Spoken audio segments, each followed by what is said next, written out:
set the tone. I'm sure you've all had a chance to read their bios and their information regarding the lineups, so I will do that. I'll add one more just for balance, if you will. We have now received additional nutriment throughout the day for our minds and our spirit, and so the panel is going to help us prepare for the journey ahead.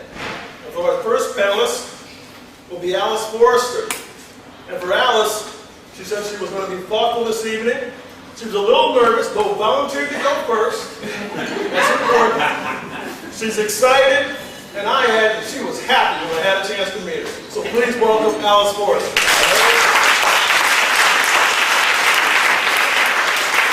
Thank you very much.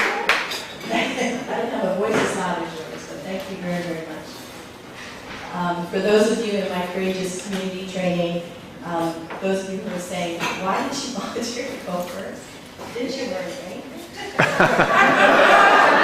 I realized that I actually didn't. I didn't learn at the meeting. I realized after I volunteered, oh shoot, I should have done that. But anyway, I am going first.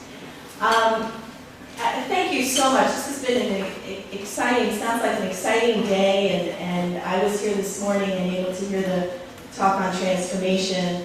The work that I do as a drama therapist is called developmental transformation, so I feel really rooted in that word, and I feel very excited to be thinking about it. We were asked to reflect on my yearning for a deeper change and my approach to creating it. And I have to tell you that I got stuck on the word yearning. That drew up so many images for me. It's such a rich word, packed, directed. There's a lot of energy in trying to make something happen.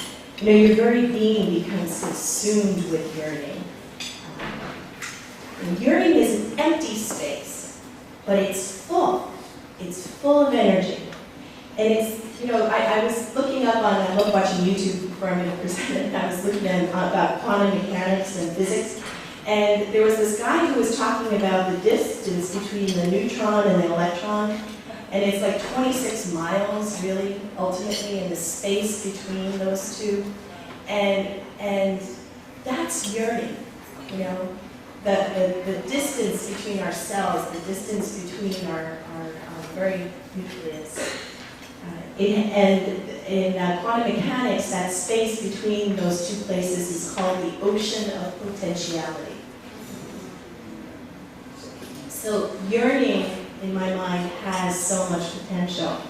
You know, and then I was thinking about my yearning. I yearned for Frank Davis when I was in 9th grade. I met him down at some art show down in Trenton, New Jersey, and he was a kook. He was this cute guy, and he looked at me and he said, "You are beautiful. I love you. I want to get to know you." And I was in a Catholic school, and I was like, "Whoa, okay." We wrote each other every day.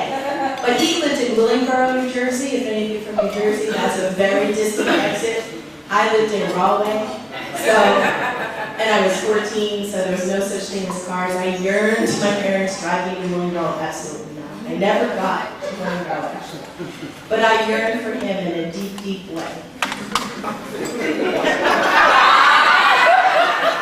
I can't go down the turnpike without thinking about it.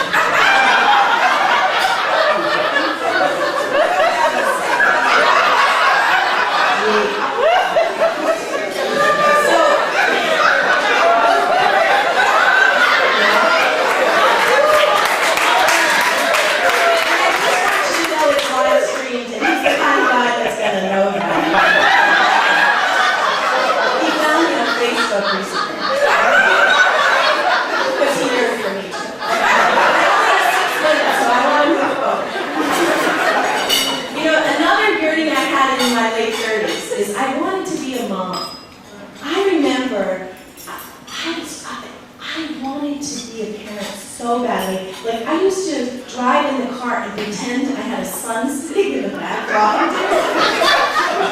I could see what he looked like. I was talking to him who he was, what we were talking about, and I wanted it so much.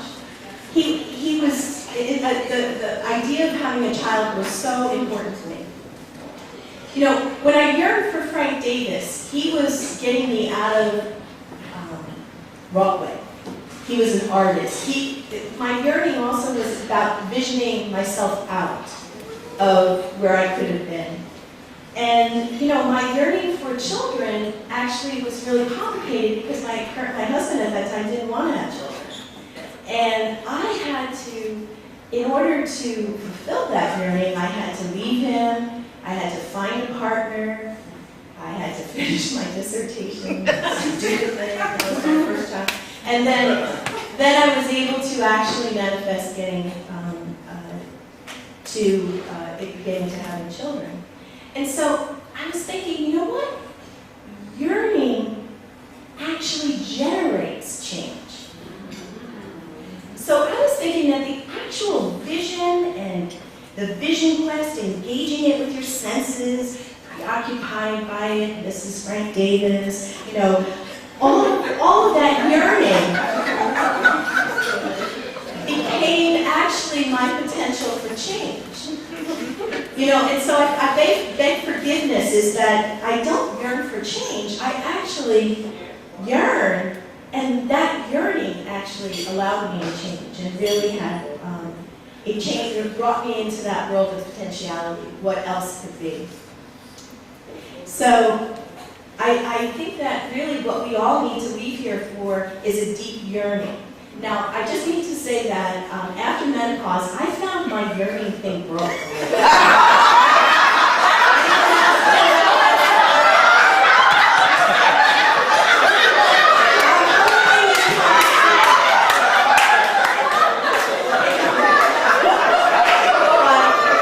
I've been working for 3 or 4 days trying to think of what I'm really yearning for, and I have to tell you, I don't know that I have the deep yearn that I did in 9th grade, but I'm preoccupied constantly by the idea that children have adverse childhood experiences happen to them, and that has a lifelong health consequence. You know, that's it. And if you're looking for, if I'm looking for, I feel like I have like this, the magic bean and Jack and the Beanstalk. Well, let me tell you that if there's an underlying thing that we could address, in my belief, it's that. It interferes with school, it interferes with lifelong health, it interferes with relationships, it does everything. So I got my 6 moments. So I want to tell you one thing that the actual other question was, how do you go about doing it? Well, I had this coach, when I first became executive director, he told me something. He said, one thing. One thing. Not one thing. And just stick to it. So for the last 4 years, I've been saying, if you've known me, they're like, oh my God, she doesn't have the first job experience. There you go. I picked that, and I'm sticking to it. It may not be yearning, and I think I need some work envisioning what it, you know, I'm working on, hopefully with you in the room, on what it would mean to actually create a community that cared about that in a deep way, did something about adverse childhood experiences. So, that's my urge.